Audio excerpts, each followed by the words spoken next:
Dobar večer, ja, dobro, gre. Dobar večer v imenu Kulturnega centra Lojze Bratuš in krožka za družbena vprašanja Anton Gregorčič. Lep pozdrav tudi našim gostom. Nocoj imamo večer posvečen krvodajalstvu, pravzaprav recimo dobrodelnosti, tako nekako. Lep pozdrav našim gostom, se pravi Aldo Jarc iz Doberdoba, predsednik Društva krvodajalcev Dobrdova, Štefan Tomsič, predsednik Društva krvodajalcev Sovodimo Soči in seveda doktorica Nataša Fikfak, zdravnica, hematologinja. In še enkrat najlepša hvala tudi Barbari, dober večer tudi Barbari, ki se je nocoj vzela čas, da bo naš večer vodila. Tako, jaz vam želim lepo poslušanje, lep večer. Tako.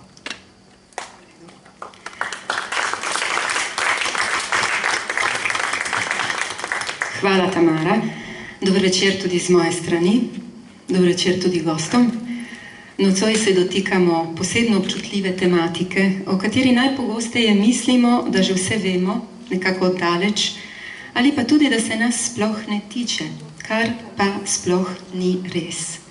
Dejstvo je, da se lahko v trenutku dotakne čisto vsakega izmed nas. Žal, kot pravi pregovor, nesreča nikoli ne počiva. Govorim o potrebi po krvi oziroma krvodajalstvu, ali lepše povedano, kot je tudi ime nocojšnjega večera, o darovanju energije za življenje. Kot je že Tamara povedala, so z nami nocoj doktor medicine Nataša Fikfak, ekonomist Štefan Tomsič in upokojeni grafični oblikovalec Aldo Jarc. Jaz bi takoj začela najprej s stroko, torej z vami, gospa doktor. Najprej bi rada povedala nekaj o vas, tako točno vaša strokovna pot, kot vas je peljala. Doktor Fikfakova je zaključila študij splošne medicine leta 1986 v Ljubljani, dajte me popraviti, če bom kaj zgrešila. Nato je delo opravljala v zdravstvenem domu Nova Gorica in splošni bolnišnici Francija Derganca, kjer se je leta 1987 tudi uspešno zaposlila. Trenutno dela na oddelku za hemato-onkologijo. Pridobila si je tudi dodatno znanje z področja internistične onkologije in uvedla v šempetrski bolnišnici sistemsko zdravljenje raka dojke in drugih solidnih rakov. Opravlja citološke preiskave kostnega mozga in drugo diagnostiko ter zdravljenje hematoloških bolezni, to se pravi bolezni krvi.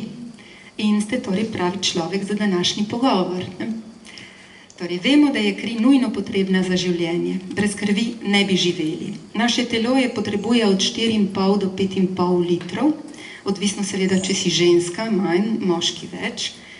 Vemo, da je kri dragocena tekočina, ki po telesu prenaša hranilne snovi ter kisik za dihanje. To je čisto osnovno šolsko, kar sem povedala. Kaj pa se zgodi, ko pride do bolezni krvi? Katere so najbolj splošne bolezni krvi in kaj se v telesu zgodi, ko pride do tega obolenja? Prosim. Najprej lep pozdrav in hvala za zaupanje, hvala za povabilo, da sem lahko danes med vami. Kot je že Barbara povedala, moja velika ljubezen strokovna je hematologija, se pravi bolezni krvi in krvotvornih organov.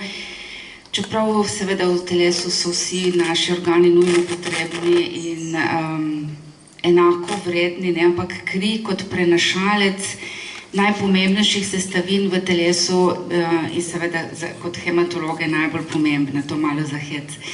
Večina vas ste verjetno vsaj kdaj mimogrede ali kot starši ali kot nonoti gledali eno risanko, ki je bila 20 let nazaj strašno popularna.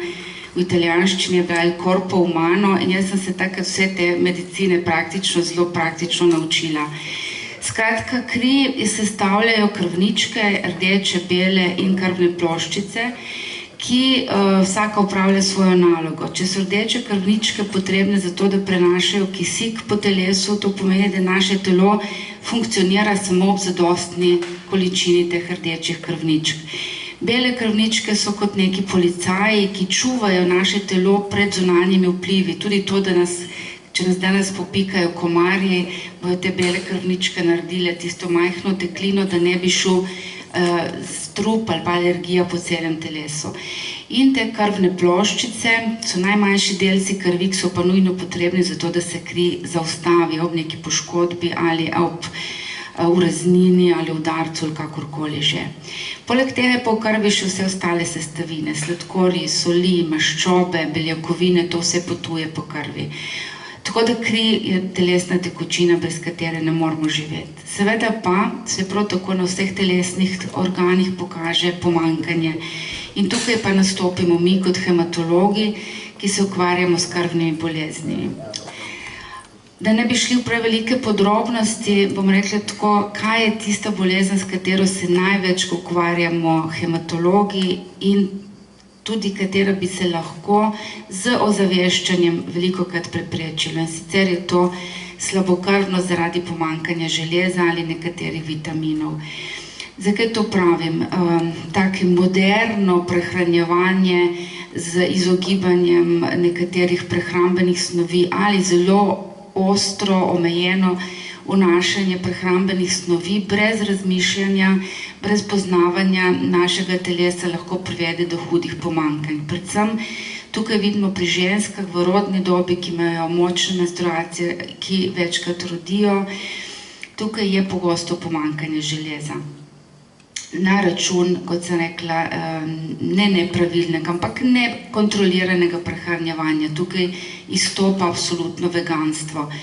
Tako pride do pomanjkanja železa, kot tudi do pomanjkanja vitamina B12, ki dolgoročno ne samo, da privede do slabokrvnosti, ampak tudi do drugih težav, kot so recimo motnje senzibilitete, to se pravi občutka, kot tudi do motenj spomina, to prezgodnja Alzheimerjeva bolezen jo povezuje s pomanjkanjem vitamina B12. Tako da to je ena taka zelo pogosto stanje, s katerim se srečujemo v naših ambulantah.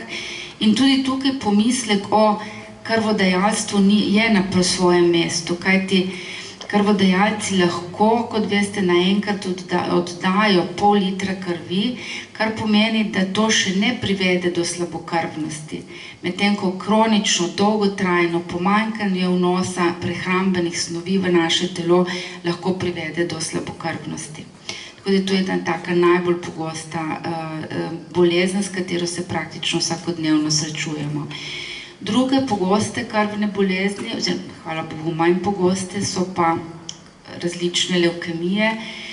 Tukaj je velik pomen krvodajalstva, tako ker agresivno zdravljenje levkemij z močnimi citostatiki in biološkimi zdravili, tako kot pomeni ozdravitev, je pa privede pacienta v obdobju zdravljenja do pomanjkanja teh krvnih komponent, kjer je krvodajalstvo lokalno, to se pravi iz svojega naroda, svoje genetskih značilnosti zelo pomembno. In tukaj tako Slovenija, kot sem slišala, Furlanija, Julijska krajina, smo na srečo samozadostni. Na enakem principu kot krvodajalstvo je tudi donatorstvo kostnega mozga, ki je ena od oblik zdravljenja teh hudih krvnih bolezni. Tretja po obliki najbolj pogostih stanj, tudi bolezenskih, ki jih srečujemo v naših ambulantah, so pa motnje starjevanja krvi.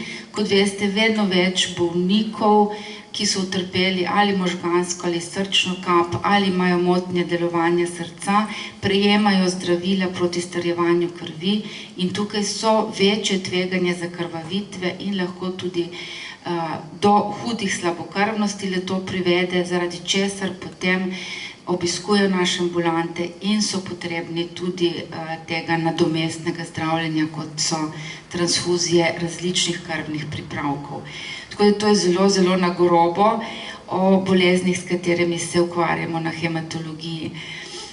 V Sloveniji, če smem nadaljevati, je tako organizirana hematologija, da sta dva univerzitetna klinična centra, Ljubljana in Maribor. Same transplantacije matičnih celic pa se vršijo izključno samo v Ljubljani. Tako da tudi naši bolniki, ko je potrebna taka oblika zdravljenja, morajo v Ljubljano, sicer pa Na srečo lahko vso diagnostiko in zdravljenje opravljamo v sekundarnih centrih, to je tako kot je naša bolnišnica v Šempetru, kar je za bolnike velikanska prednost. Še večja prednost, ki jo jaz vidim v teh mojih 30 letih dela, je pa to, da se večina bolnikov zdravi ambulantno. Praktično ne ležijo več v bolnici, pridejo zjutraj, dobijo terapijo, grejo popoldne v svoje domače okolje in je to boljša kvaliteta življenja.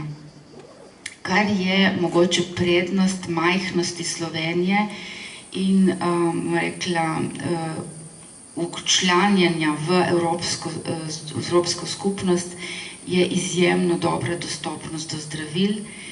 Na neke trenutke oziroma za nekatera zdravila celo bolj dostopna kot v Italiji.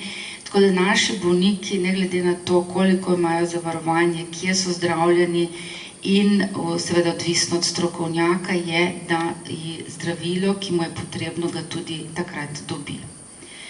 Tako da to je mogoče izhodišče za kakršnokoli vprašanje ali pa za nadaljne pogovore. Za kasneje, saj ste me tudi prehitela, ker določena vprašanja sem vam hotela postaviti, ste me prehitela. Kaj lahko naredi normalen človek, posamezen človek? To se pravi, če povzamem, kar je dr. Fikfakova že povedala, je, da daruje svojo kri, kaj ne? V te namene. Torej, naj povemo, da na splošno v svetovnem merilu je potreba po darovanju krvi stalno narašča, ker smo namreč prebivalci, še posebej Evropejci, vedno starejši. Pa tudi načini zdravljenja se spreminjajo, postajajo vedno bolj zahtevni in specialistični. Kri je res potrebna v nujnih primerih, bodi si za bolnike z rakom, kot ste povedali, ali pa za osebe, ki so utrpeli nesrečo oziroma poškodbo, ki morajo na operacijo, presaditev organa ali pa tudi ob težkem porodu. In tako, zanima me tudi ena druga stvar, da nimamo vsi iste krvne skupine in tudi ni vsaka krvna skupina dobra za vse. Prebrala sem, da je samo ena krvna skupina univerzalna in sicer nič negativna, ki lahko gre vsem. Bi nam lahko povedala, kaj je v naši krvi, da ni dobra za vse, kako pride do teh skupin? Zgodovinsko, ko se je sploh začelo krvodajalstvo, verjetno boste vidva še veliko več vedela kot jaz, no, ampak takrat je praktično bil poskus na telesu, so dali od otroka materi kri in je seveda prvi tak poskus uspel, vendar pa naslednji, ko so dali spet iz enega človeka drugemu človeku polno kri, to ni uspelo. No in takrat je pač začelo iskanje vzroka, zakaj ni, oziroma ali smo res vsi enaki in v čem nismo enaki. Najbolj groba razdelitev krvni skupini AB0, kot ste že rekla, in kaj je to značilno? Naše krvničke imajo na svoji površini ene označevalce, ki jim rečemo antigeni, proti katerim imajo pa že v krvi tudi proti telesa, proti drugi, neenaki krvni skupini. To se pravi, krvna skupina A ima v serumu oziroma v krvi proti telesa proti B, tako da praktično ni univerzalnega dejavca, razen, kot ste rekla, krvna skupina nič. Ampak to je samo eden od antigenov, drugi so RH, to se pravi po opečih dejavcih, ko so takrat prvič ugotovili, ampak še vedno ločimo pa RH plus in RH minus, prav tako iz razloga proti teles, vendar je teh antigenov oziroma teh označevalcev na rdečih krvničkah še veliko, veliko več. Zadostuje pa, tako kot smo rekli, razlikovanje oziroma zaenkrat ločevanje predvsem AB0 krvne skupine, to se pravi, imamo ljudi, ki imajo krvno skupino A, krvno skupino B, AB in nič. In tukaj so glavne 4 krvne skupine. Potem so pa še, kot sem rekla, podskupine RH plus, RH minus, so pa še podskupine, ki jih je nekaj 100, ki jih pa potem moramo predvsem prepoznavati takrat, ko pride do nekih reakcij, zavrnitvenih reakcij, oziroma pri hematoloških bolezni, ki so veliki prejemniki krvi, običajno že na začetku bolezni, ko predvidevamo, da bo tak bolnik potreboval več krvi, določimo in tak rečemo generalni panel nekih 20 podskupin. to je zelo, zelo okvirno določanje. Se pa tudi, mogoče kot zanimivost, večina ljudi ima v življenju samo eno krvno skupino, ne more se spremeniti razen po transplantaciji matičnih celic. In tukaj smo videli in moramo biti na to pozorni, da se pojavlja, da po nesorodnem dajalcu bolnik ozdravi svojo krvno bolezen, pridobi pa novo krvno skupino. In to je recimo, ko se nam je prvič v ambulanci zgodilo, je bil to tak velik alarm, kaj se zdaj dogaja, kaj bomo naredili. Ne? Ampak seveda bolnik ima knjižico in je na to opozorjen. Druga zanimivost, ki meni tudi zdaj nekaj novega v zadnjem letu, da smo dobili v uporabo zdravilo, ki toliko moti določanje krvne skupine, da praktično pri rutinskem izvajanju bolniku ne moramo določiti krvne skupine. Tako da moramo to narediti, preden to zdravilo bolniku damo. Tako da tudi medicina ni tako egzaktna, kot bi pričakovali in bi radi, da bi bila. Je to zdravilo najbrž za kakšno posebno specifično bolezen, ne? Ja, to je zdravilo za diseminirani plazmocitom ali multipli mielom v mednarodni nomenklaturi, zelo, zelo učinkovito in bo v bodoče verjetno tudi eden od naših paradnih konjev pri zdravljenju, ampak kot sem rekla, je pa to opozorilo za krvne skupine. Torej se bo treba spopasti tudi s tem. Tudi tako. Hvala lepa, dr. Fikfak, se bom še povrnila k vam kasneje. Bi pa rada nadaljevala zdaj pogovor z ostalima dvema gostoma nocojšnjega večera. In sicer se obrnem do vas, dragi poslušalci, kaj mislite, kaj druži 62-letnega dobrodobca Alda Jarca z 42-letnim sovodencem, Štefanom Tomsičem? Zdaj boste rekli lahko dve majici, imata oba belo majico, imata slučajno tudi oba džins hlače, sta oba bolj temna, tako temno lasa, bi lahko bila, ne vem, sorodnika, bi lahko bila prijatelja, karkoli. V resnici nič od prijatelja gotovo sta, ne? V resnici pa ni nič od vsega tega, v resnici pa jo druži velika in nesebična ljubezen do bližnjega. Ker ne morem drugače imenovati nekoga, ki redno daruje svojo kri, prostovoljno, anonimno in čisto zastonj, brez nikakršnega materialnega povračila. Drži, ne? No, začnem s starejšim, tako mislim, da ima prednost, ne? Aldo Jarc je svojo krvodajalsko pot začel leta 1977, ko se je Štefan sploh rodil, ne? Drži, tako, dobro. In je Aldo takrat prvič daroval kri. To se pravi 42 let od tega, ne? 14 let kasneje, to je leta 1991, je postal podpredsednik Združenja prostovoljnih krvodajalcev iz Doberdoba, od leta 2008 pa združenju tudi predseduje. No, Dobrodobsko združenje krvodajalcev šteje približno 250 članov, od katerih je 140 aktivnih, deluje pod okriljem tržiškega okraja in je res zelo dejavno na zdravstvenem področju. Bi nam lahko Aldo kaj več povedal o društveni razvejani dejavnosti, vedno na področju zdravstva, seveda? Torej, hvala za vabilo. Najprej bi vas popravil, ker sedaj nismo več pod tržiško okrožje, smo od leta 2016 smo skupaj pod pokrajinsko območje, to je posoško območje, Fida Šizontina. To je bilo, mogoče sem jaz napisal kaj. Nič hudega, smo razumeli. Torej, naše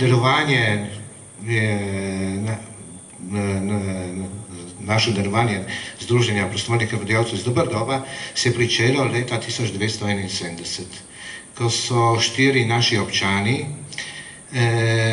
so delali v ladjedelnici in kjer je bilo praktično, si je razvilo krvodajalstvo v ladjedelnici v Tržiču. Takrat je bilo zaposlenih okrog 5000 ljudi in logično, takrat je bilo vedno, so se med njimi spoznali in tako, da so rade volje postali krvodajalci. In potem leta 1972 praktično smo imeli nov odbor, ki je bil sestavljen iz 13 odbornikov, na kateri je bil izvoljen za predsednika pokojni Jožef Arletič, ki je predsedoval 35 let praktično. On je veliko naredil za krvodajalstvo v Doberdobu, je veliko delal na področju, da smo pridobili dosti mladih krvodajalcev. In glede tega smo tudi, moram povedati, da leta 1968 smo darovali kri za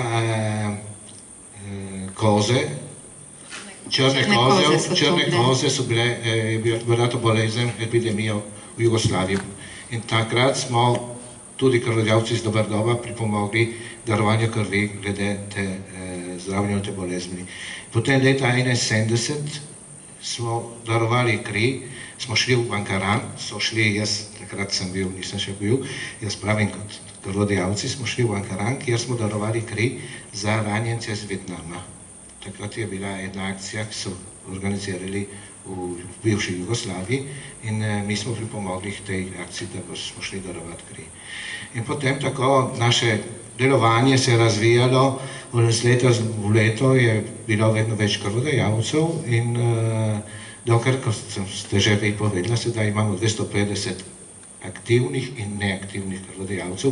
To pomeni, da kdor ni neaktiven krvodajalec je vedno član združenja, ampak je zaradi bolezni ali zaradi dosežene starosti ne more več darovati krvi.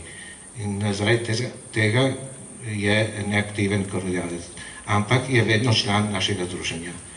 In kot ste že povedali, 140 aktivnih krvodajalcev, to pomeni, da vsaj enkrat letno darujejo kri. To pomeni, da aktiven krvodajalec mora biti, da vsaj enkrat letno daruje kri. Torej, mi bi rad povedal tudi nekaj številk. Mi v lanskem letu smo darovali okrog 40 litrov krvi in 21 litrov plazme. To pomeni, da za našo skupnost, ki je praktično zelo majhna in imamo zelo dobro razvito to krvodajalstvo v naši občini. Kaj pa me zanima to, recimo sem prebrala, da tudi ponujate šolam predavanja, tečaje, zdravstvene vzgoje.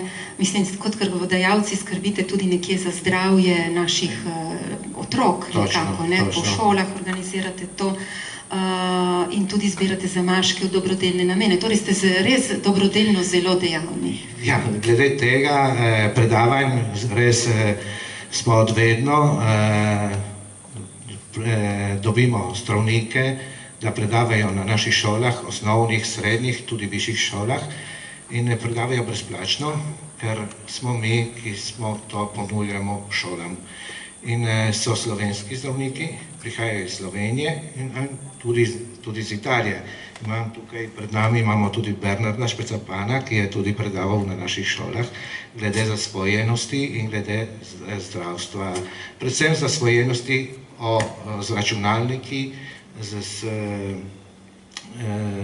mamili, s kajenjem. To je tisti, kar profesori nas poprašujejo, da predavamo tem učencem, ker vedno več, veste, imajo vsi te telefončke in vedno več, to je že postala ena zasvojenost.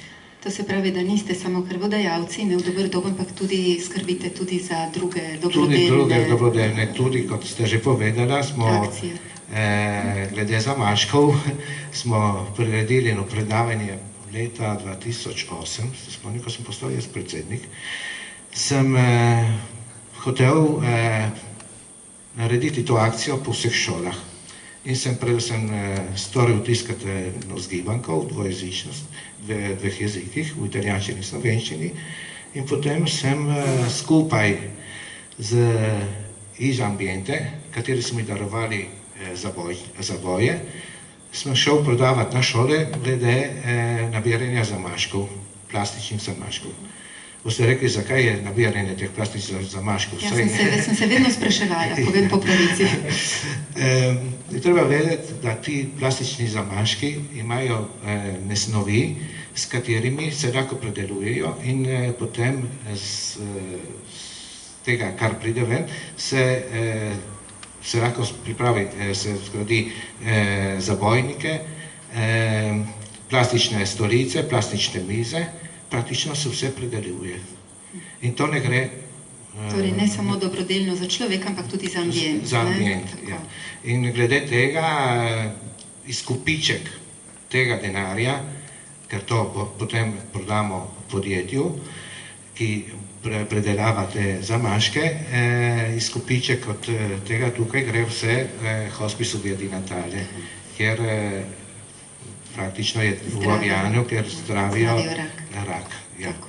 In jaz vam povem, jaz sem tudi tukaj, imam nekatere podatke, praktično mi od leta, ne mi, samo mi kot Doberdob ali Sovodnje, tukaj v Furlaniji, Julijski krajini, smo nabrali od 2004 do 2017 za 121 317 evrov zamaškov.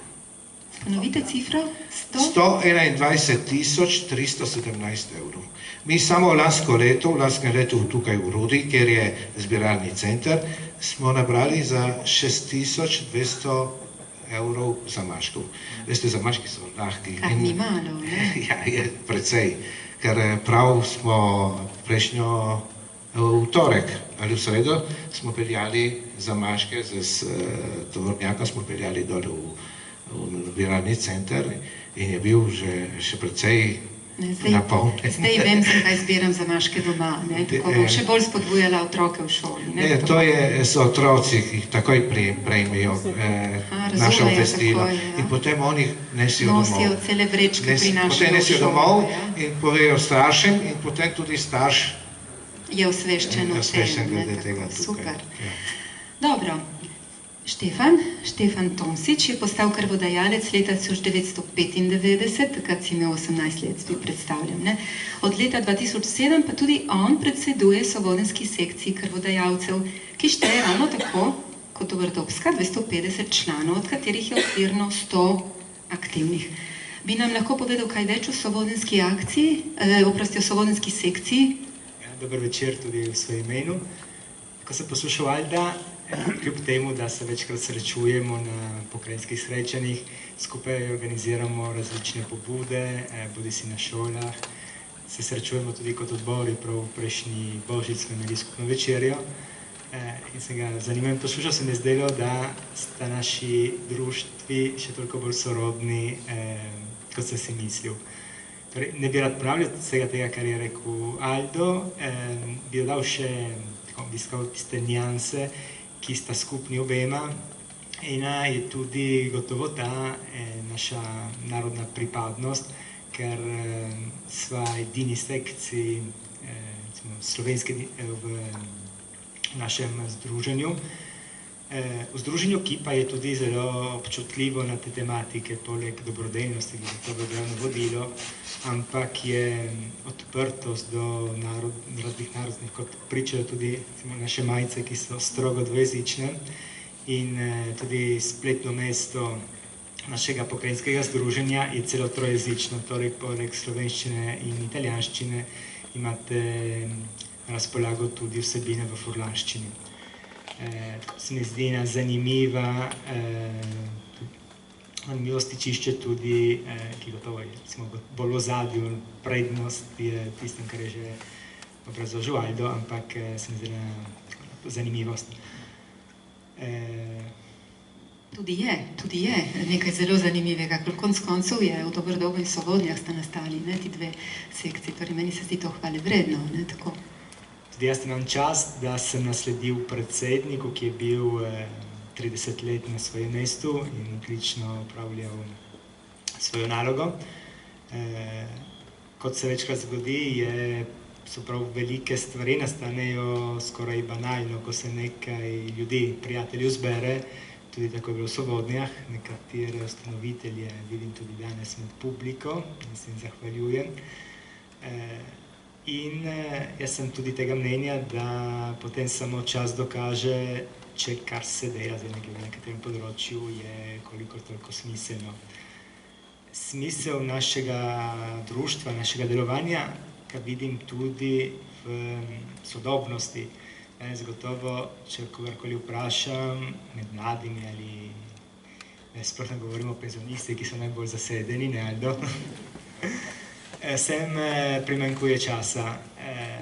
Si upam trditi, da naše društvo ima eno večplastno strukturo, da lahko da možnost vsem in kljub temu, si upam trditi prvi osebi kot predsednik, ni gotovo tako naporno kot vodstvenega športnega društva. Se izrazim bolje.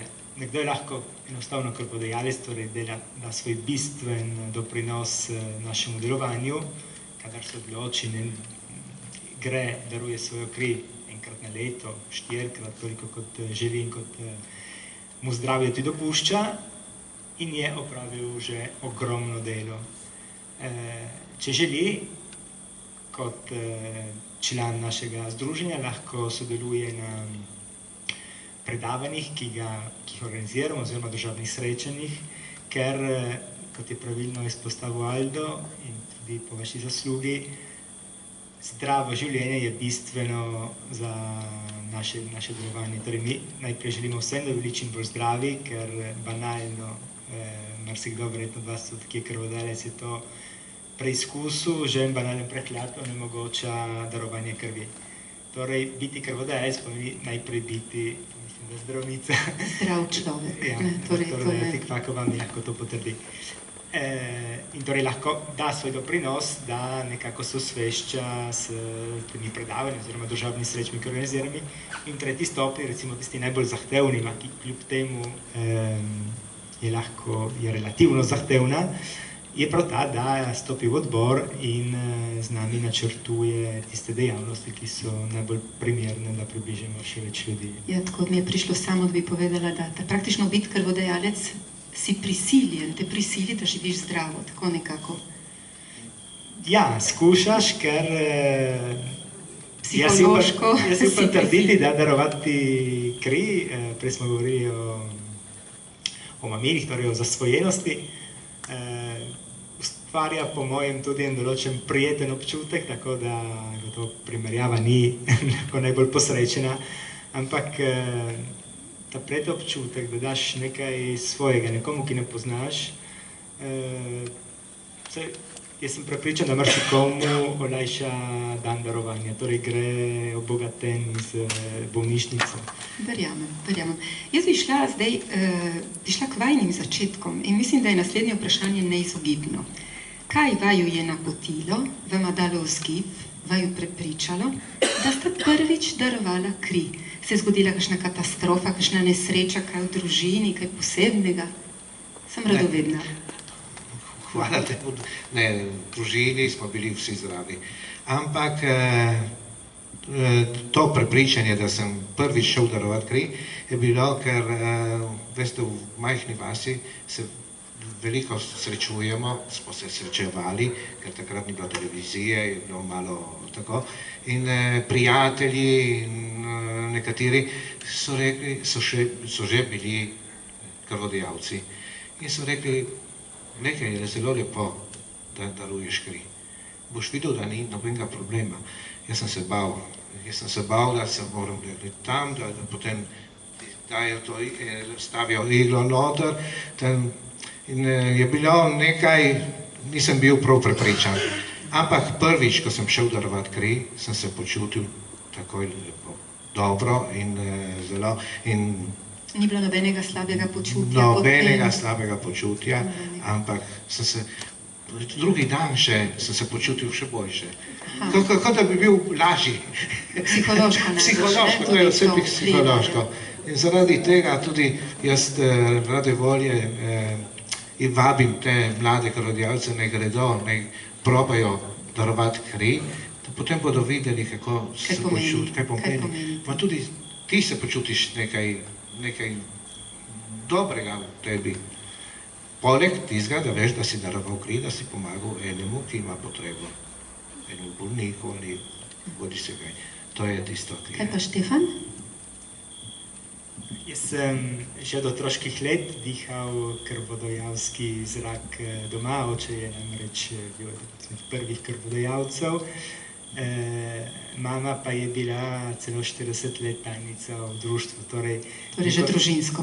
Ja, torej sem se nažil tega duha in se živo spominjam, ko je mama pisala takrat še ročno pisma, vabila, klicala krvodajalce, se včasih pomagal lepiti na znamke in tako naprej. In tako skrbno je gledal, kako je zapisovala ta register, seznam darovanj, in se mi je zdelo že takrat nekaj posebno. Določene imena sem ostala še zdaj v spominu, kako so dosegli tako visoko število darovanj. Tako da potem, ko sem dopolnil 18 let, se mi je zdelo nekaj čisto naravnega, tudi da darujem sam kri. Zanimivo. Me pa zelo zanima, mogoče tudi, če kdo tega ne ve, jaz absolutno nisem imela pojma, ko sem se pač začela informirati o krvodajalstvu, kako sploh poteka ta procedura odvzema krvi. Kam greš, moraš biti tešč, koliko časa traja, koliko krvi ti vzamejo, kako sploh gre, ne vem, bi nam mogoče dr. Fikfakova povedala, kako, prav kot nekomu, ki nima pojma o pojmu, če bi nam razložila to. No, najprej, da nadaljujem tisto prvo vprašanje, jaz sem tudi nekajkrat dala kri. Zakaj sem se odločila? Ker ko smo imeli 18 let, 4-letne gimnazije, smo imeli 2 prosta dneva, če smo šli dati kri. In je bilo pač to naš vzgib, ne. Sej, kot sem razumela, tudi dan danes, ne, imate proste. Ampak nismo pa vsi tega zmogli, no. Jaz se spomnim, da marsikdo od mojih sošolcev, sošolk je tam omedleval in tako podobno, no. Ampak tukaj moram pa predvsem reči, da krvodajalci ste vitezi, ki darujete sebe, ne. Tako da tisti, ki prejemamo kri, no jaz ne, ampak recimo mojim pacientom vedno rečem, veste, morate biti zahvalni vsem tistim anonimnim, nevidnim ljudem, ki so dali to, da vam jaz lahko dam. Vam podaljšam življenje, vam omogočam, da lahko to terapijo sploh prejmete. Če teh skritih vitezov današnjega časa ne bi bilo, bi nobena sodobna medicina, nobeni sodobni tehnološki pristopi ne bili mogoči. Tako da tukaj se moramo zavedati, da ne glede na razvoj tehnologije je krvodajalstvo v zdravljenju tako hematoloških bolezni, ki so le del potreb krvodajalcev, še veliko bolj so to, kot ste že rekli, hude poškodbe, opekline, poporodne krvavitve in taka stanja, kjer dejansko kri rešuje življenje. Upajmo, da vojne nikoli več, ampak tukaj še posebej. No, kako poteka podzem krvi, ne? Zdaj, pri nas, govorim v naši goriški regiji, so vsi odvzemi na oddelku za transfuzijsko medicino, ki je en privesek bolnice, ker je to že od leta 2004 del Centralnega zavoda za transfuzijsko medicino v Ljubljani, ki je zdravstveno najbolj bogata ustanova v državi, je tudi najlepši oddelek. Tako da, če niste še videli, vas vljudno vabim, pridite si pogledati, predvsem zato, ker je najbolj moderen oddelek in ker ima take krasne slike po zidovih iz spodnje Soške doline. Se pravi, predvsem iz te italijanske strani, od mosta v Solkanu pa do izliva Soče. Tako da res so krasne te, ne grafike, fotografije. Odvzem pa izgleda tako, kot ste rekli, zelo elegantno, so ležeči stoli, tako da tudi tistemu, ki bi bilo slabo, se mu lahko dvigne noge prav takoj. Je pa res, da je odvzemna injekcija, injekcijska igla bistveno debelejša od običajne, tako da tisti, ki imajo tukaj malo strah, je tukaj že prvi strah, ne, to mi boste potrdila. Sestre so še posebej izvežbene za odvzeme, tako da običajno je to res taki malo travmatski poseg. Odvzem pa je običajno 4 do 5 deci polne krvi, to je običajni odvzem, ki se vzemajo posebne vrečke, ki grejo potem v preiskave. Možne so seveda tudi odvzemi samo posameznih komponent krvi, Tukaj pa so običajno vabljeni tisti krvodajalci, ki imajo posebne krvne skupine, ki imajo posebne sestavine v krvi, ki jih recimo trenutno potrebujemo in ti posegi trajajo nekoliko dlje. Tako da to bo rekli strokovnega stališča. Glede krvnih ploščic, tisto traja največ, skoraj 1 uro, ampak teh jih je malo krvodajalcev. Moraš imeti vsaj 200.000 teh krvnih ploščic na milijonski liter, mislim, ja. In je prav mora biti telo pripravljeno imeti te krvne ploščice. Potem, kot ste že omenjali, plazmo pa 0,730, ta tudi traja okrog 3/4 ure darovanje plazme, kajti plazma ti vzame samo tekočino in kri se vrne nazaj v krvodajalcu. Če sem prav razumela, ti vsakič popolnoma pregledajo tvoje zdravstveno stanje, drži to? Da. In tako da ugotovijo, če je kri res neoporečna oziroma zdrava. To se pravi, da ne rabiš več iti zdravniku, če imaš te preglede praktično. To je glede zdravja, kar se najde na krvesu praktično. Če se zgodi, da imaš raka, ne vem, nekje druge, ne dobiš tako. Ampak glede tega imaš vse analize, od vsega, od kolesterola, od hemoglobina, vse, imaš vse, ti pošljajo domov. Ti pošljajo domov vse. Tako, veš, kako si, tvoje zdravje, kakšno je tvoje zdravje. Tako da ne rabim skoraj zdravnika. Ne? Je zelo strogo, ne? Tako da garantirajo kri, ne? Tako da ne bi prišlo do eventualnih Predvsem se tukaj ta strah o možnosti prenosa kužnih bolezni, tako kot veste, epidemija AIDS-a je bila tudi na račun tega, ker nismo še bili pred to epidemijo sposobni določati te kazalce virusne okužbe v plazmi in so bili nekateri krvni pripravki, ki niso bili tako pripravljeni, da bi vse te kužne delce uničili.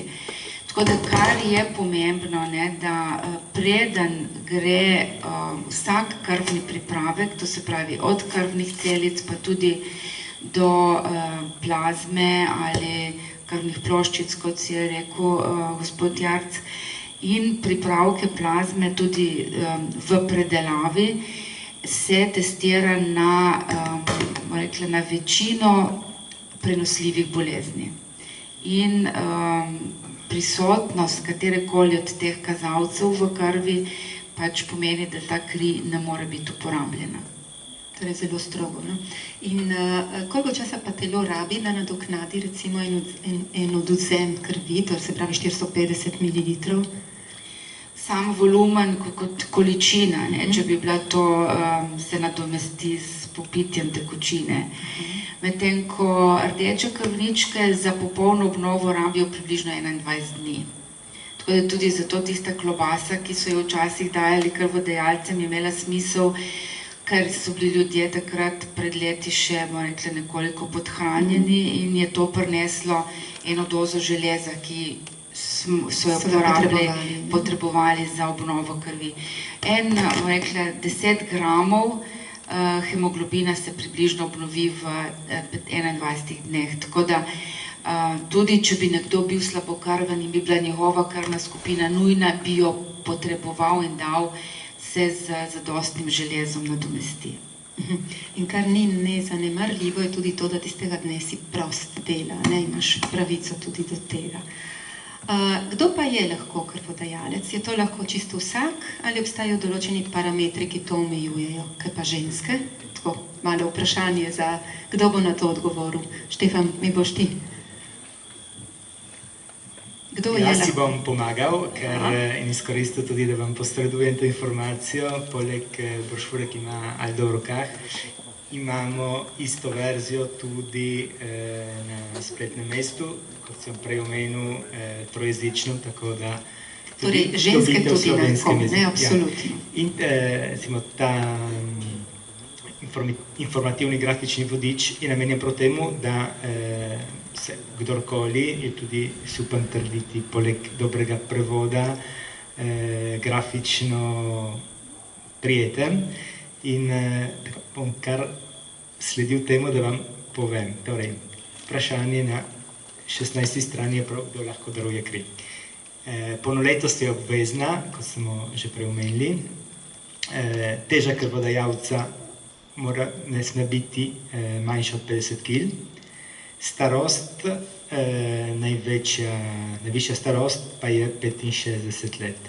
Po tej starosti zdravnik lahko tudi na osnovi zdravstvenega stanja presodi, če ga lahko daruje. Nekje do 70. leta. Ja, ampak po 65 letu je vsako darovanje krvi podvrženo sprotni odobritvi zdravnika, tako da enega avtomatizma kot do 65 leta ni več. Srčni utrip mora znašati od 50 do 100 udarcev na minuto. Najvišji ali sistolični krvni pritisk mora biti nižji od 180 in najnižji ali diastolični krvni pritisk pa nižji od 100.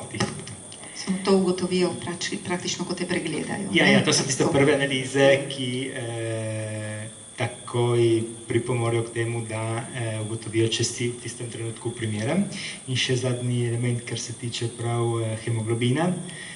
Pri ženskah mora biti višji od 12,5 gramov na deciliter, pri moških pa 13,5. Ampak mislim, da kar je najvažnejše je to, da si zdrav in da imaš zdrav življenjski slog. Ja, to je bistveno. Prav prej, ko smo se pogovarjali pred srečanjem, je Aldo izpostavil bistven pristop, torej je sledeči iskrenost, torej po prvih analizah. Ko greš pač, da boš daroval kri, imaš, če se spomnim dobro, imaš en vprašalnik, ki ga moraš izpolniti. In ker so tudi zelo intimna in osebna vprašanja glede spolnega življenja, spolnih navad in tako naprej. In bistvo je, ker tukaj... Da odgovoriš pošteno, da se ne hecaš. Recimo obstajajo tudi določene dinamike, ker vsi lahko rečemo, če imam določeno spolno življenje, enostavno vem, delam drugo, ne bom nikoli krvodajalec, ampak obstajajo tudi določene dinamike, naprimer, ko se odloči, naprimer, vojska, da gre cela skupina darovat kri, in tudi za te primere je nekako pomišljeno, torej jaz spadam v tisto kategorijo, dobro vem, da ne morem biti krvodajalec, ker moje življenje, recimo, ker se teh navad tiče, ni najbolj primerno. Torej, gotovo ni vloga krvodajalstva, da to obsoja, ker se lahko odloča svobodno, ampak če nekdo se slučajno dobimo in taki dinamiki, kjer postane tudi zelo težko se temu odreči, ker ena največjih napak, ki se dela tudi v dobri veri, ampak v našem delovanju se si zbeži vprašanja, a nisi daroval kri, zakaj, ne? To je osebno, ne? Ja, torej, to je najslabši vprašanje, ki nekdo lahko postavi enemu, ki je daroval kri. Ampak, če ostanem v tem primeru, nekako lažem temu vprašalniku, mi dovolijo, da darujem kri, ko pridem domov, pokličem isto številko, ki je jasno napisano tudi na tem vprašalniku in rečem, gledajte, sem se zmotil, oziroma ali enostavno sem daroval kri, mojo darovano kri dajte stran, ker ni primerna. Torej bi lahko bilo rizično, da vžiku. Ja, torej pa tudi brez posebnih obrazložitev, ker je prav, da se pomisli tudi na vse te, recimo, lahko banalne oziroma primere, ki se lahko dogaja, ampak... Ni banalno, ne? Ne, v resnici ne, ampak nekdo bi lahko rekel, ne, se do tega ne pride, ampak verjetno, če je prišlo prav do te sheme, je bilo nujno, da je... Zato, da zaščitimo tiste, ki potem kri dobijo. Ja, to je bistveno, istočasno pa je tudi važno, da tudi mi smo zaščiteni pri darovanju, ne, torej ta obojestranska zaščita, ki je bistvena. V tem primeru gotovo, če želimo narediti nekaj dobrega, je bistveno, da naša kri uredi. Če nadaljujem, kdo ne sme darovati krvi? Katera so tista nevarna bolezenska stanja, ki tega ne dopuščajo? Gotovo so vsa ta stanja, ki so že kjer je že slabokrvnost kot eden znak bolezni, ampak to je tudi ta meja 65 do 70, predvsem izhaja iz tega, da je tukaj to obnavljanje krvi počasnejše in da običajno so to tudi bolniki, ki imajo nekatere kronične bolezni. Gotovo krvodajalec ne more biti srčni bolnik, ker on potrebuje še boljšo kri, kot jo ima, kot je tistih 13,5. Potem ženske v rodni dobi nekako odsvetujemo v tem smislu, da so redne menstrualne krvavitve, ki so majhne krvodajalske akcije, plus je nosečnost, recimo porod in poporodno obdobje. Ampak tudi tukaj ni absolutnih prepovedi, tako da imamo veliko deklet in žena, ki pridejo recimo enkrat na leto, pa enkrat na 2 leti tudi darovati kri. No, kot sem rekla, krvne bolezni, ledvične bolezni, kronična ledvična bolezen, to nikakor ne pride v poštev. Vse rakaste bolezni, to so ti bolniki, ki ne morejo biti krvodajalci. Hepatitis, ne? Hepatitis, no, vse kužne, tako. Eno tako vprašanje je bilo recimo, ali bolniki s kronično pljučno boleznijo, ki imajo običajno pregosto kri, ali so ti lahko krvodajalci. Stvar je pa v tem, da čim je postavljena diagnoza kakršnekoli od teh bolezni, potem te krvi v krvodajalske namene ne smemo uporabiti. Uporabimo pa lahko kri, ki jo v tem primeru lahko dozamemo za potrebe recimo raziskav ali pa za gojišča, recimo kot gojišča za bakterije, za preiskave. Tako da praktično so redko te odvzeti materiale se zavrže. Pametno. Obstajajo določene časovne omejitve za darovanje krvi, oziroma vsake koliko smeš ali koliko časa naj gre med enim in drugim odvzemom krvi, mogoče bo Aldo to povedal. Prav tukaj pred mano se to. Super. Jaz bi rad še preden bi povedal to, da glede prevoda teh brošur in tudi na spletne strani se moramo zahvaliti Aldu Ruplu, ki je zelo strokovno prevajal to z italijanščine, ker to ni prav lahko prevesti v slovenščino takšne strokovne, takšne znanstvene izraze in zelo dobro je opravil svoje delo in vsa čast, da je nam je prišel na pomoč, je treba povedati. Smo ga vprašali, je prišel sam na pomoč. Torej, glede teh presledkov med darovanji, je, ko daruješ kri, praktično imaš moški 90 dni. Med enim darovanjem in drugim. Ženske pa lahko 2-krat letno darujejo. In moški kolikokrat letno? 4-krat letno. Torej moški 4-krat, ženske 2-krat in 90 dni razdalje med enim in drugim. Za plazmo pa lahko je mesečno ali pa tudi vsake 14 dni. Ker plazma je tista, ki je... To je ravno naslednje vprašanje, ki sem ga hotela postaviti. Je to, če lahko darujemo samo kri ali pa tudi njene komponente, oziroma kaj pomeni darovati plazmo, če bi lahko gospa doktor odgovorila. Ja, kot sem že prej omenila, odvzem plazme je drugačen kot polne krvi, ker to praktično se odvzema samo tekoči del polne krvi, vrnejo se pa krvodajalcu krvne celice, tako da ni ogrožen zaradi slabokrvnosti. Običajno pa ta plazma gre v predelavo. Neki komponent plazme, to so predvsem protitelesa in pa nekatere beljakovine se uporabijo nepredelane pri nekaterih boleznih, oziroma beljakovine, kot so protitelesa pri tistih bolnikih, ki tudi običajno so to hematološki ali po transplantaciji krvotvornih matičnih celic, ko praktično nimajo nobenega imunskega odgovora in tistih prvih 100 dni po posegu praktično so kot novorojenci, nimajo obrambe, zaščite pred, recimo, kot so take banalne okužbe, kot je herpes, kot je norice, oslovski kašelj, ošpice, varičela in tako naprej. Tako da to so nepredelani, pomeni, da ostanejo v tekočem obliki, v obliki beljakovin.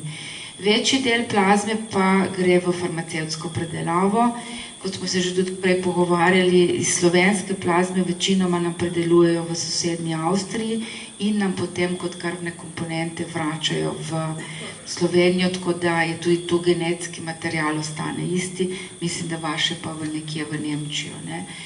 Tukaj gre največkrat za te delce plazme, ki so potrebne za starjevanje krvi. Vedno več, na srečo, se pa tukaj tudi izdelujejo tudi umetne beljakovine, ki so v nekaterih primerih popolnoma enakovredne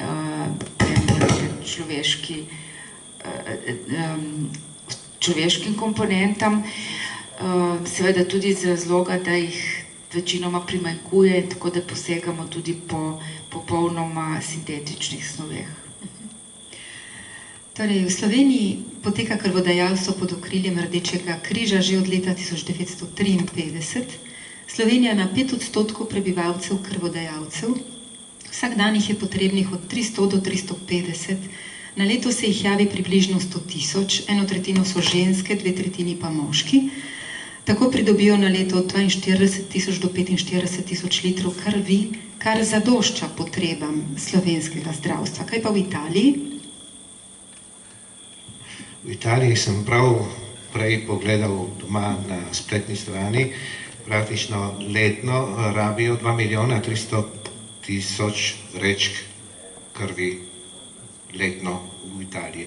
In glede plazme je 1.077.000 vrečk. To pomeni, da Italija je večja kot Slovenija, ima tudi več prebivalcev, ampak glede tega mi smo poskrbimo, da je kri zadošča po celi Italiji. In bi rad samo en podatek glede našega tukaj pokrajinskega, lansko leto v naši pokrajini, tukaj po Soškem območju, smo darovali, je bilo 5561 vrečk krvi za 2502 litra krvi. In glede plazme smo 1562 vrečk za 1139 litrov plazme. To pomeni, da mi kot Furlanija Jurska krajina smo eden Je res to, torej Furlanijska krajina je v špici, v sami špici darovalcev krvi v celi Italiji, absolutno. To je zelo hvalevredno. Tako, če malo povzamem, v Italiji je bilo za leto 2018 približno 3 milijone donacij, kar pomeni ena donacija krvi na vsakih 10 sekund in to bi bilo nekje v odstotkih 5% celotne populacije, kar je absolutno dovolj za potrebe celotne države. Čeprav moramo seveda pohvaliti spet Furlanijo Jursko krajino in tudi naše tukaj prisotne darovalce, ker so res je tista dežela, ki daruje najvišje število krvi. Drug problem pa je staranje krvodajalcev. Največ jih je med 46 in 55 letom starosti, tukaj v Italiji govorim, nekoliko manj med 36 in 45, absolutno premalo pa jih je med mladimi, to se pravi med 26 in 35 letom. Za leto 2018 jih je bilo v celi Italiji le nekaj več kot 500 000. In tukaj se mi takoj poraja vprašanje, zakaj je tako malo mladih krvodajalcev, kakšen je njihov odnos do te potrebe in kaj jih zavira oziroma ne spodbuja k temu. Mogoče bi ti, Štefan, kaj povedal o tem. Gotovo izkušnje, ki imamo mi kot sekcija, ne bodo statistično ne vem kako vredne, ampak osebno opažam pri mladih izjemno občutljivost do te tematike. Hvala sodelovanju, ki imamo z višjimi šolami tukaj v Gorici. Enkrat letno nas povabijo in nam posvetijo eno šolsko uro, ker enostavno predstavimo delovanje, predstavimo lahko tiste elemente, tudi logistične, ki včasih so ovira pri darovanju krvi. Kam grem, kdaj pridem, mora biti teščen.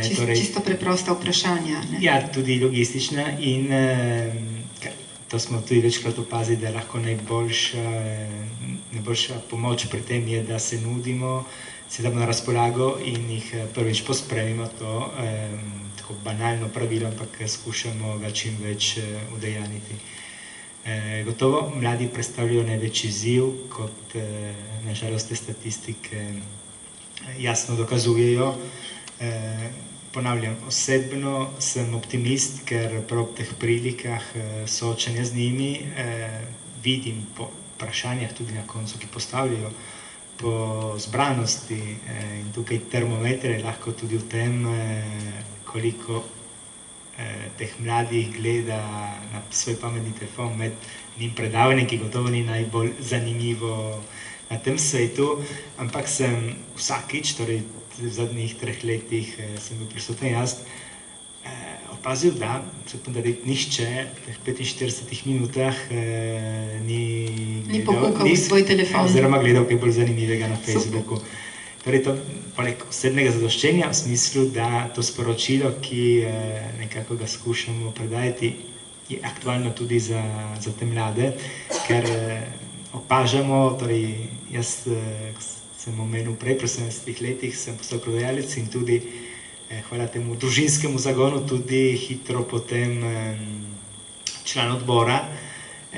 Danes iskreno nam primanjkuje tudi te mlajše generacije, torej takrat, ker gotovo med prijatelji in v raznih skupinah, ki smo bili bolj povezani, smo nekako stvarili eno sodelovanje, torej predstavnikov moje generacije v odboru je še kar, mlajših nekako primanjkuje, torej to predstavlja tudi tisti bistven izziv, ker delovanje odbora je potem usmerjeno tudi na osnovi odbornikov samih, torej jaz se sam zavedam, da verjetno nisem več zmožen organizirati določenih pobud, ki bi bile najzanimive za mlajše generacije.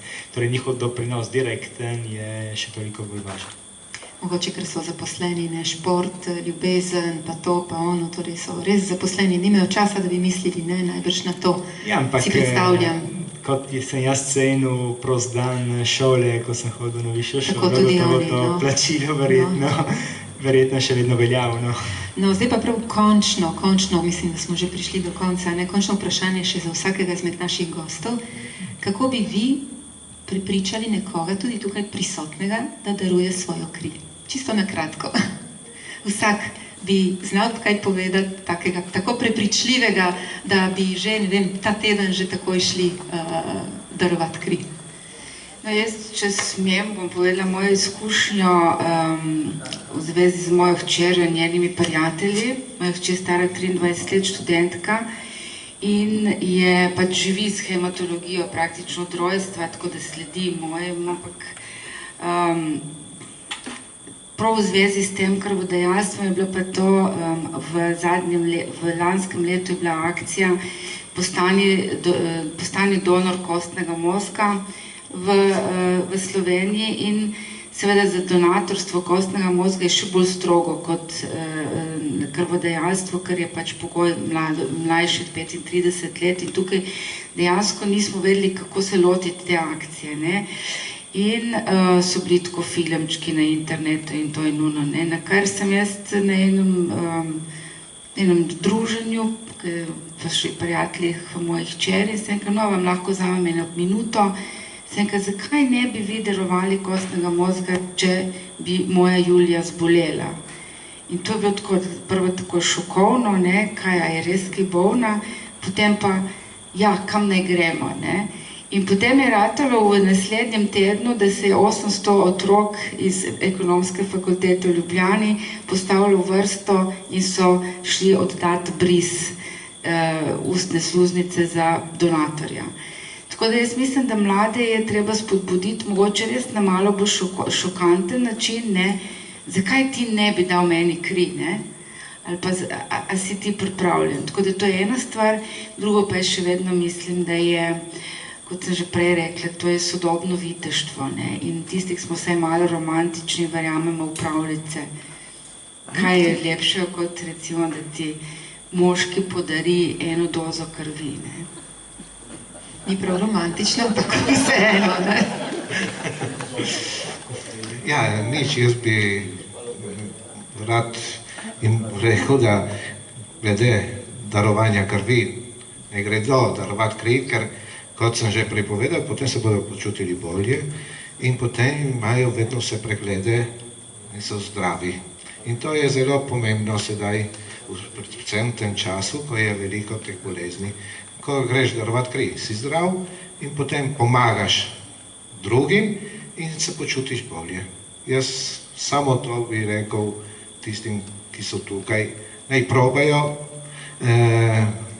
ne grejo na testosteronski center in potem naj se prijavijo in potem bojo povedali. Glede tega lahko imajo tukaj te brošurce, kjer so napotki za darovanje krvi.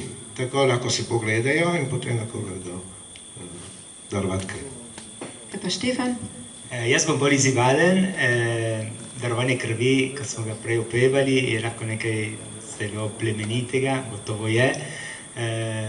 Darujemo del samih sebe, nekomu, tudi lahko našemu sovražniku, saj je darovanje anonimno, torej res plemenita gesta. Ampak istočasno, če nekdo želi, je lahko tudi nekaj ciničnega, ker prihranimo vse 50 € za krvne izvide. Jaz ne bi rekla ciničnega, realističnega. Smo doma en delovni dan, torej istočasno rezultat je isti, ker darovano kri je vedno isto. Torej, ne glede s katerim zornim kotom se približamo krvodajalstvu, v tem primeru je res važen rezultat, tudi če nas nekako štartamo iz tega materialnega pristopa, rezultat je isti. In si upam trditi tudi v današnjih dnevih, ko je res že banalne analize krvi stanejo, torej lahko prihranimo marsikaj. Torej zelo praktično. Ne? Ste me skoraj prepričali, tako da vam bom znala povedati. Upam, da smo bili uspešni, da smo tudi vas prepričali. S tem bi tudi nocojšnji večer zaključili, razen če nima mogoče še kdo izmed prisotnih kakšno vprašanje.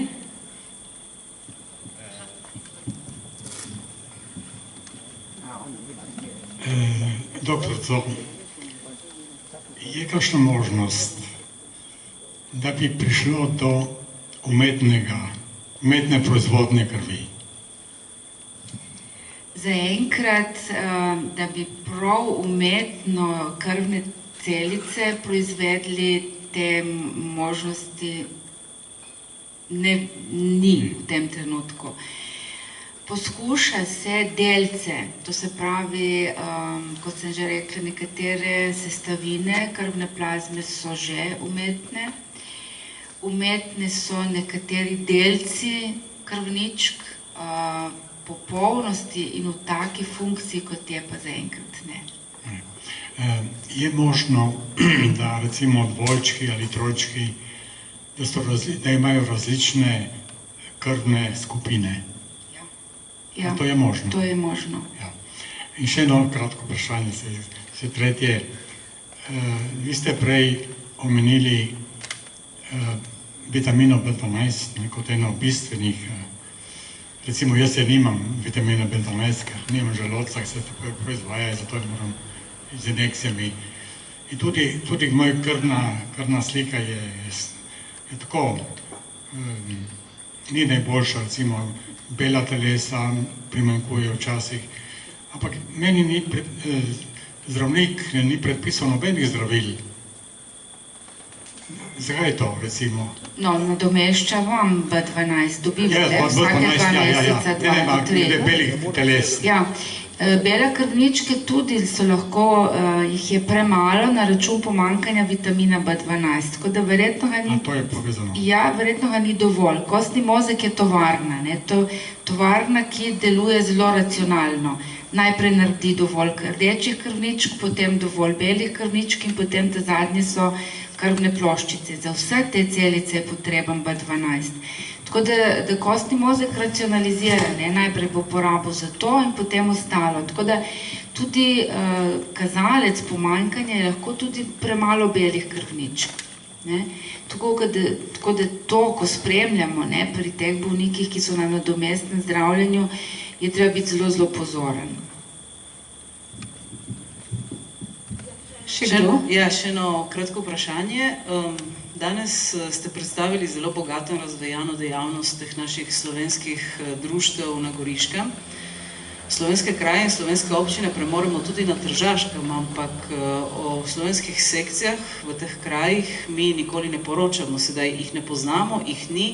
Slovenski krvodajalci na Tržaškem so vključeni v italijanska društva, je manj razširjeno na Tržaškem. Kakšna je situacija? Torej, na Tržaškem je bilo eno društvo pred leti, to pred 10 leti je delovalo društvo na Brežini. Ampak potem niso imeli zadosti krvodajalcev, tudi odpornikov, in je propadlo.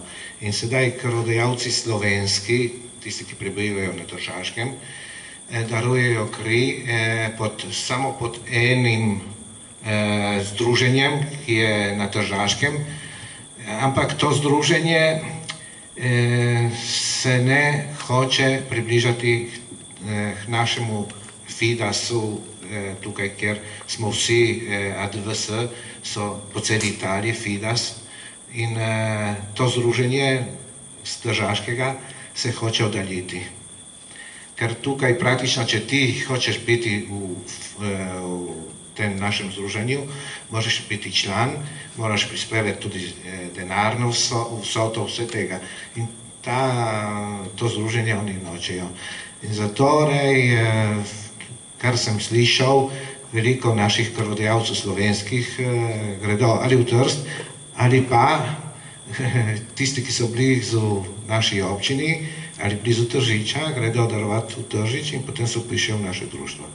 Je marsikdo iz tukaj z Nabrežine, z Devina, ki je vpisan v naše društvo. Če lahko še dodam, mislim tudi zgodovinsko, na Tržaškem ni bila nikoli tako razvijena dejavnost. Tukaj praktično beležimo skoraj vsaki vasi eno sekcijo z več desetletno zgodovino. In prav ta namen, prej smo govorili o številkah, posebej še eno številko, ki se mi je zdela zelo zanimiva in mislim, da spada v sam vrh Italije. Tukaj vas, ki jo vsi poznate, Dolenja, ki je tudi del naše Posoške Fidas. Torej vas, ki ima 358 prebivalcev, od teh 90 je krvodajalcev, torej 25% 1 na 4 so krvodajalci. To je manjša realnost, ampak se je